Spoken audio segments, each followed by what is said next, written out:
ఈ ఆంధ్రజ్యోతి రాసిందా ఈ అంశాన్ని?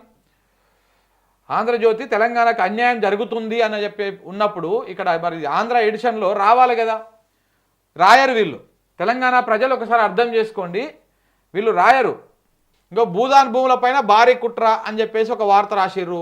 విద్యుత్ సంస్థల్లో కొలువుల మేళ అని చెప్పేసి ఇంకొకటి భజన వార్త రాసిర్రు, ఏదో ఉద్యోగాలు వస్తున్నాయని. కఠినంగా కనిపించిన అభిమానమే అని చెప్పేసి మరొకటి నిన్న ఈ గద్దర్ అవార్డులకు సంబంధించినటువంటి కార్యక్రమాన్ని వార్త రాసిర్రు. అత్యధిక మార్కులు 686 అని చెప్పేసి మరొకటి పిల్లలకు సంబంధించినటువంటి నీట్ ఎగ్జామ్ సంబంధించినటువంటి వార్త రాసిర్రు. ఇరాన్ది రాసిర్రు, ఇరాన్ ఇజ్రాయెల్ యుద్ధం గురించి రాసిర్రు, కానీ తెలంగాణలో ఇచ్చినటువంటి పవర్ పాయింట్ ప్రజెంటేషన్ గురించి రాయలేదు. నిన్న ఈయనెవరు రామ్మోహన్ నాయుడుకి సంబంధించినటువంటి వార్త రాసిర్రు. పీపీటీ హరీష్ రావు బనకచర్ల మీద మాట్లాడినటువంటి పీపీటీ వ్యవహారం రాయాలి. అసలు ఏడ ఉంది హరీష్ రావు నిన్న పీపీటీ ఇచ్చినటువంటి వార్త? ఏడ ఉంది? లేదా అసలు? ఇలా మెయిన్ పేజీలకు అంటే 7వ పేజీకోవాలంట, ఇలా లేదు. అసలు వార్తనే స్కిప్ చేసిరా మొత్తానికే. ఈ పేపర్లను చదువుడు అవసరమా తెలంగాణ ప్రజలారా? మన తెలంగాణ నీళ్ళని ఎత్తుకపోతుంటే కనీసం మన గోస రాయనటువంటి ఇలాంటి పేపర్లను చదువుడు అవసరమా? ఈ పేపర్లను చూసుడు అవసరమా? ఆంధ్రజ్యోతి పేపర్లని వేసుకునేటోళ్ళు ఎవరు ఉంటే బంద్ చేసేది. మీరు వేసుకోవడం వల్ల వాడికి ఇట్లా యాడ్లు వచ్చి కోట్ల సంపాదించుకొని పైసలు సంపాదించుకొని ఇంకింత తెలంగాణ మీద విషం చిమ్మేటువంటి ప్రయత్నం తప్ప ఇంకొకటి ఏమీ ఉండదు. లేదు అసలు మొత్తానికే అయినట్టుంది. లోపల పేజీలో మరి మూలగిత్త తీసిరో లేదో. రేపటి వరకు కొమ్మినేని జైలునే ఉంటాడంట. బెయిల్ సుప్రీంకోర్టు ఇచ్చినా కానీ ఇంకా వరుస సెలవులతోటి రేపటి వరకు అంట. మరింత జాప్యం అంట. పగా కసి తీసుకోరు. నో, ఇందులో కూడా లేదు. 16వ పేజీలో కూడా లేదు.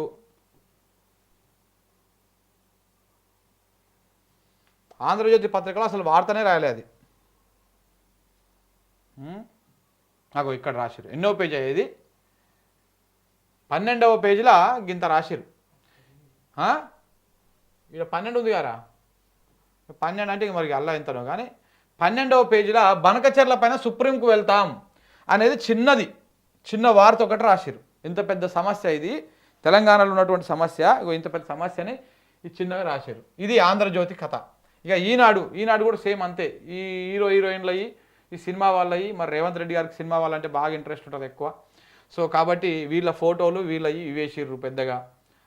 దద్దరిన బెల్ అవీవ్ అని చెప్పేసి ఇరాన్ ఇజ్రాయెల్ సంబంధించినటువంటి యుద్ధం సంబంధించింది వేసిర్రు. కేసుల నోటీసుల మేడిగడ్డ కుంగుబాటు బాధ్యులపైన చర్యలకు కసరత్తు, విజిలెన్స్ మాన్యువల్ ఆధారంగా ముందుకెళ్లాలని చెప్పేసి సర్కారు నిర్ణయం అని చెప్పేసి ఒక వార్త రాసిరు తప్ప ఇక్కడ కూడా Harish Rao power point presentation ఇచ్చినటువంటి అది రాయలే. మళ్ళా అదే ఫోన్ ట్యాపింగ్ కేసు వ్యవహారంలో మళ్ళొకటి వార్త రాసిరు. కానీ ఇందులో కూడా లేదు. నాకు తెలిసి ఇందులో కూడా 14, 15, 16 పేజీలలో ఉంటుంది. ఇది చూడని ఇక వేస్ట్.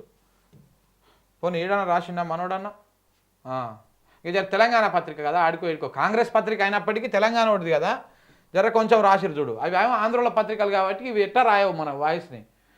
ఇంకో ఇక్కడ తెలంగాణ పత్రిక వెలుగు కాంగ్రెస్ పత్రిక, కాంగ్రెస్ మంత్రిది అది, బట్ కానీ తెలంగాణ ఉంటుంది కాబట్టి ఇవి రాసిరు. ఇగో నిధులు నదులు ఏపీకే, తెలంగాణకు కేంద్రం నుంచి గుండు సున్నా, రేవంత్ మౌనం ఉత్తుత్తి మాటలు, కృష్ణా జలాల్లో దోపిడికి పోతిరెడ్డిపాడు, గోదావరి జలాల్లో దోపిడికి జీబీ లింకు, ఇద్దరు కేంద్ర మంత్రుల నుండి మాట్లాడడం లేదని విమర్శ, బనకచర్ల ప్రాజెక్టుపై పవర్ పాయింట్ ప్రజెంటేషన్ అని చెప్పేసి ఇది ఒకటి రాసిరు. మళ్ళీ దీనికంటే పెద్దగా బనకచర్ల టెండర్లు ఆపండి అని చెప్పేసి ఇది కేంద్ర జలశక్తి శాఖ మంత్రి సిఆర్ పాటిల్కు మంత్రి ఉత్తమ్ కుమార్ రెడ్డి లేఖ రాసిండు. ఆ లేఖకు సంబంధించినటువంటి వార్త. వీళ్ళు కూర్చితే కానీ వీళ్ళు లేవరు. ఈ లేచి కూడా ఇవాళ లేచినట్టు చేస్తారు, మళ్ళీ వారం 10 రోజులు వంతారు. ఇట్లా ఉంటుంది వీళ్ళది. మనం కూడా తీసుకొని రాయడం జరిగింది.